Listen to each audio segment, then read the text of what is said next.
I came back from the Army, where I was stationed in Panama for 4.5 years.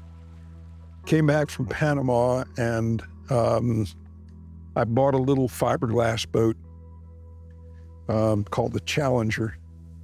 And I had a tiller-operated 50 horsepower Mercury on it. It was not made for fishing at all. It was built as a ski boat, a little family truckster. It had a dashboard in it. We'd rip all that stuff out, and these decks over the top, we'd rip everything out, and we'd build our own decks and gunnels and rod holders and everything. We did all that ourselves. We built it all ourselves out of plywood, and then plywood glassed over.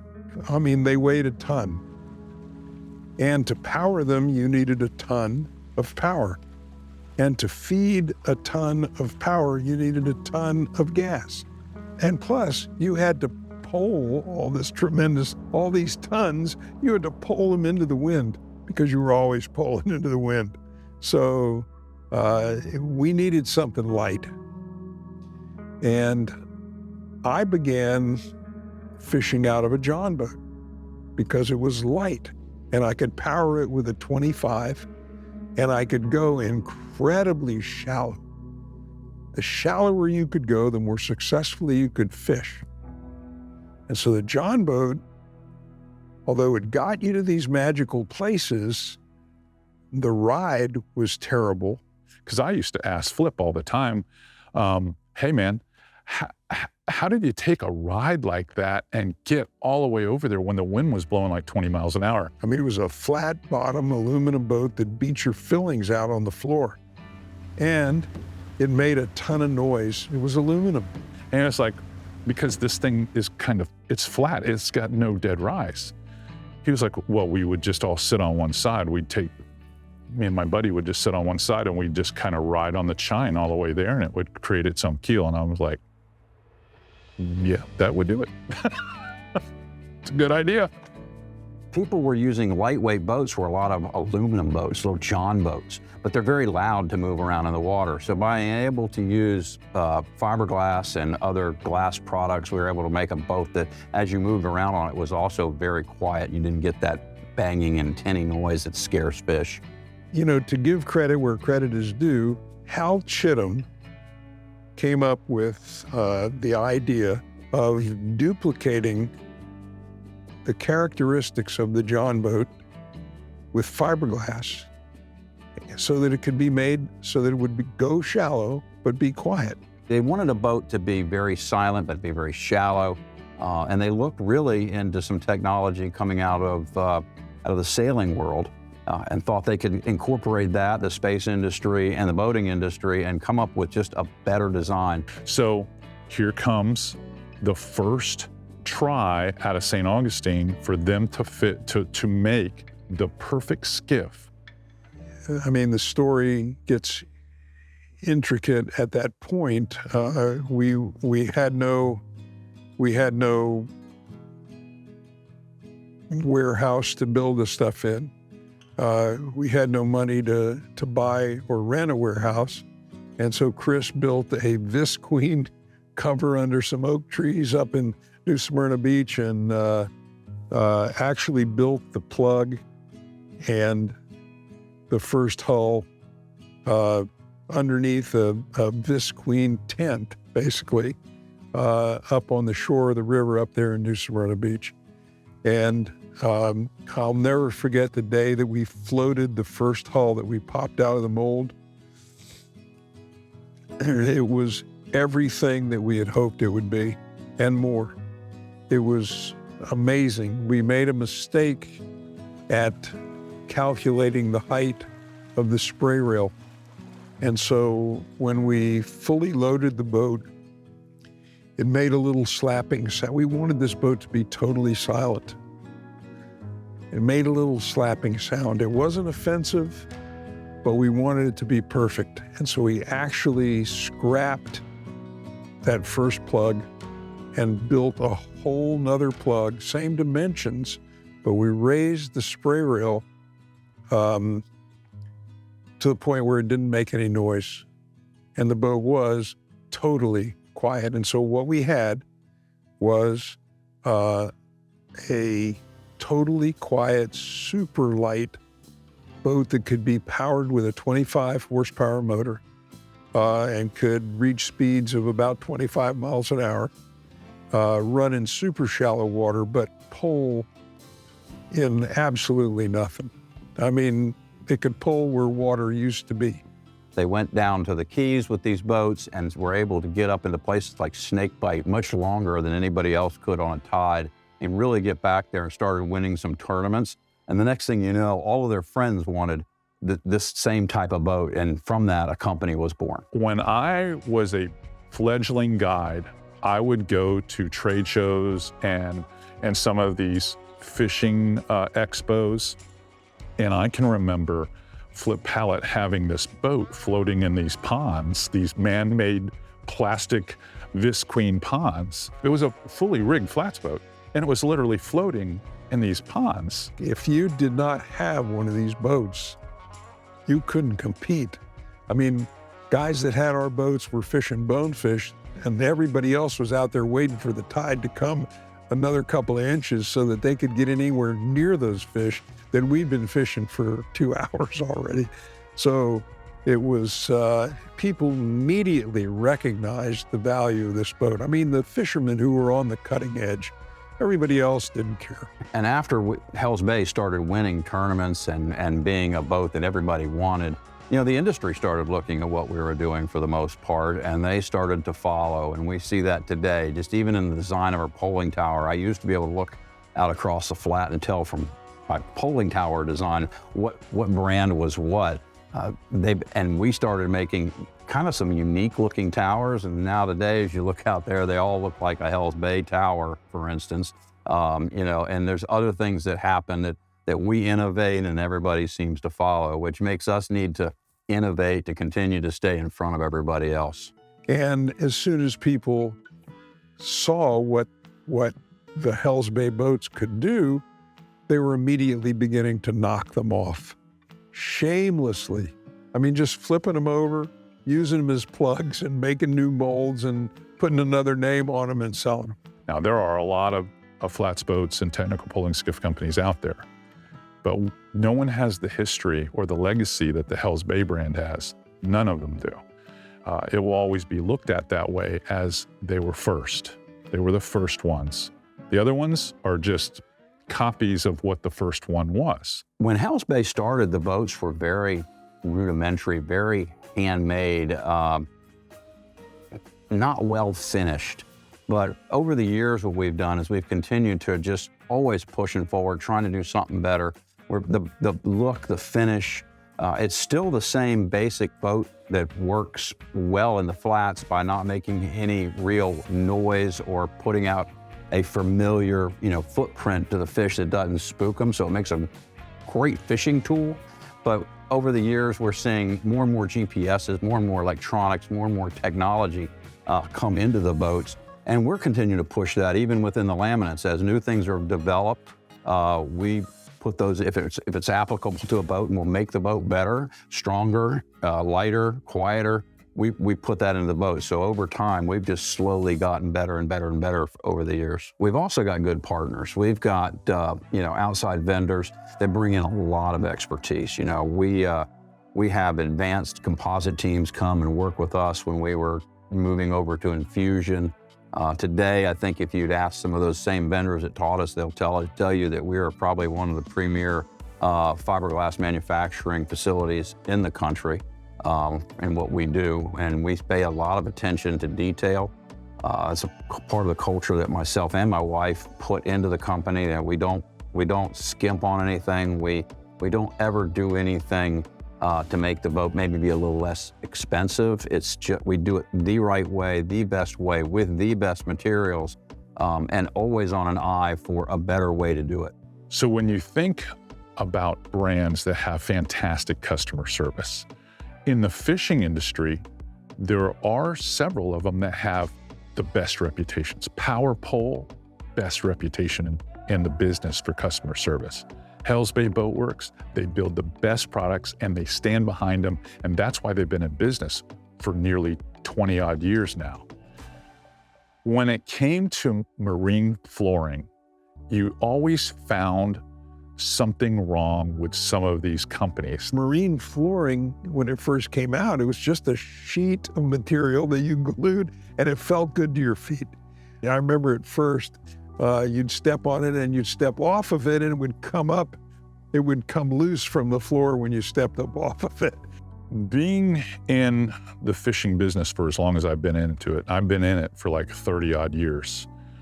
I've seen a lot of different products on boats, and some of them, marine flooring products will delaminate, or they'll lose their color retention, or they'll fuzz up. They lose that sharpness to them, if you will, just the aesthetic look of it. They lose it over time. And sometimes some of them lose it incredibly fast. All these guys are running the other products and stuff, and I was against it. There was a boat down here that had the leading competitor's product on it. And, I'd look at it and I'm like, man, there's no way I'd ever go with that, It's on there they barely fish, maybe 10 times a year, and it has wear marks in it, and it's, all beat up and nasty looking, and I'm just like, there's just no way. I told my buddy Steven, he had AquaTraction. I'm like, man, how old is this stuff? He's like, oh, man, it's like 3 years old now. And I'm like, really? He's like, yeah. And he fishes a lot. And I was like, well, that's actually pretty good. But my boats live in the sun. I have an open pole barn that I keep them in, so they see sun every day. They see sun every day on the water. So my boats are essentially outside. And I picked a color with another complementary color that was a little bit darker. And I've got to admit, I could have never imagined this stuff holding up as good as it. I figured I'm gonna have to get new pads probably every year or two. And that's not happened. I mean, they looked as good as the day that we installed them. My first experiences with AquaTraction, it's been great. The one thing that we're always looking for is better products. And with AquaTraction, like I said, it's really a great product that stays clean and durable. It doesn't break down in UV light like some of the other products. a lot of things on our boats are built, the fiberglass and stuff we do is built to be very durable, but it's often the foam, the carpet, it kind of like becomes the tires and wipers of a car. They do need to be redone from time to time. And with AquaTraction, it's gonna last a lot longer. The partnership with Hell's Bay is a perfect partnership for AquaTraction, specifically because when you think of Hell's Bay, you think of quality, 100%. And Hell's Bay is the best that's out there. AquaTraction is the best that's out there. And so it only makes sense that we would be a partnership. No, I think that if you're a boat manufacturer, in this day and age, you offer flooring as an option in your boat. If you don't, you're way behind the cutting edge. So when you do put a foam product on there, a couple things. One, it makes your day better because you're standing on a little softer product. It helps you not become as fatigued. Now you could kneel on the floor of the boat and grab a fish that didn't feel like you were dragging your knees across non-skid. My clients, I love them to death, but when you have a $300 fishing reel and they lay it on the deck and then they're grabbing the fishing line to unhook something and you hear it sliding across that non-skid, you're like, that's a $300 reel. I hate to see that happen. But with AquaTraction, the equipment holds up. The benefits, aside from the aesthetic benefits, the non-slip capabilities of marine flooring. Many times when you're at a ramp and you're at an incline, and I myself am walking to jump up on the boat and walk down, I got to be really careful. Like, I don't want to slip on a banana peel. You don't worry about that with AquaTraction. Then when I saw, after meeting some of their installers and stuff, and saw we could put watermark branding in it and we could put patterns in it, I was like, this is pretty cool. And just aesthetically, it's gorgeous. And they can put logos, they can put, it's just, there's no end. So from the customization standpoint, that's what a lot of people are buying our product for. They want to make their boat the coolest boat, or whatever, their fish house or snow bear or their spa. whatever it is, they want to make it the coolest. And so, oftentimes with a lot of competition going back and forth between, one guy gets his boat done and the buddy next door sees it, and he wants to one-up them, and then that guy wants to one-up the next guy. And so we're constantly being challenged. And so I've had the ability to hire on, some of the best engineers out there that are super, super creative, work really well with our dealers, with our customers, can really streamline and understand exactly what it is that the customer is looking for. And then we're able to, basically follow a process where if you can dream it, we can make it happen. There are customers that will order brand X and they'll get it measured and maybe they don't get it installed for 6 months. If you call an AquaTraction franchisee and say, hey, listen, I'm thinking about getting my boat done. The day they come out and measure it, in 2 weeks, your boat is finished. They've come out there and they're installing it in 2 weeks. No one can do that. No one can do that. There's many things that set AquaTraction apart. The product, first of all, speaks for itself, but I think what really separates us apart, other than having the best product out there, is the customer service, the family aspect of it, molding into the community, and having people with you that just really care about you and your boat and not just a job. So one of the things I'm most proud of with AquaTraction is the dealer network that we have. And so we've brought on dealers that all take a lot of pride in their work, take a lot of pride in the community, and then, also just have the best customer service. And that all those characteristics fit Brandon to an absolute T. So Brandon takes a lot of pride in his community of North Florida. Customer service is always at the top of his list. And, if you take a look at the work, I mean, it's absolutely phenomenal. And so Brandon is what I would consider to be a true representation of AquaTraction, an AquaTraction dealer, and somebody that we're extremely proud to partner with. So dealing with AquaTraction is just, it's amazing, dealing with those guys, everything is exactly, to the point of what they say it's going to be. The time frame, everything involved is straight legitimate, just how it should be in business. With AquaTraction, there's no questions asked. That's why it's the perfect marriage. You call AquaTraction and say, hey, I got a problem. I got a cut. I did something. We had to take this off the boat and now it's left a void. They fix it. They just fix it. They don't ask questions. They're like, hey, we'll have someone out there. We'll take care of it. And it's perfect. The product is of the same integrity and the same craftsmanship and quality, and they stand behind it. Just like Hell's Bay. It's almost like these two companies were really made to come together because they are game changers, both of them. As being the owner of AquaTraction, I constantly look at other companies and try to understand, some of their strengths and what are things that I can take away from them and I can improve on, the way that I manage my company, the way that we operate. And one of the things I'm most impressed with Hell's Bay is just how much they give back to the community, how much they care about the overall environment, the resources that are available out there that ultimately drive their business. And they've just done an absolute fantastic job. And that's definitely something that I can definitely learn from and take back and try to replicate those strengths that they have. Part of our reputation also here is that we care about the environment and the waters we're in. So our customers, a lot of them are very much in line with what we do. We support, sustainable fishing and catch and release if that's necessary, trying to improve our environment. We do a lot of work with that with a lot of organizations. We support people like Captains for Clean Water, Guy Harvey, Ocean Foundation, a lot of Bonefish Tarpon Trust, the Everglades Foundation. All of those guys are doing great work, and we do what we can to help support them in their work, because without healthy waters, you don't have great fishing. And without great fishing, you really don't need my product. So the current owner, Chris Peterson of Hell's Bay, he's really been able to take the development and the concept that Flip has created and the brand that Flip has created and really just taken it to a whole new level. And it's also remarkable, the work that they've done and, the brand name that they've created. To see those original concepts still there, in spite of all the passage of years, and to know that you had some part in it, it's gratifying. As far as Hell's Bay Boatworks is concerned with me, Flip will be the biggest part of it. He's the Mount Rushmore guy of all the guys that have been underneath this brand. He's the first face you see on the Mount Rushmore for Hell's Bay Boatworks.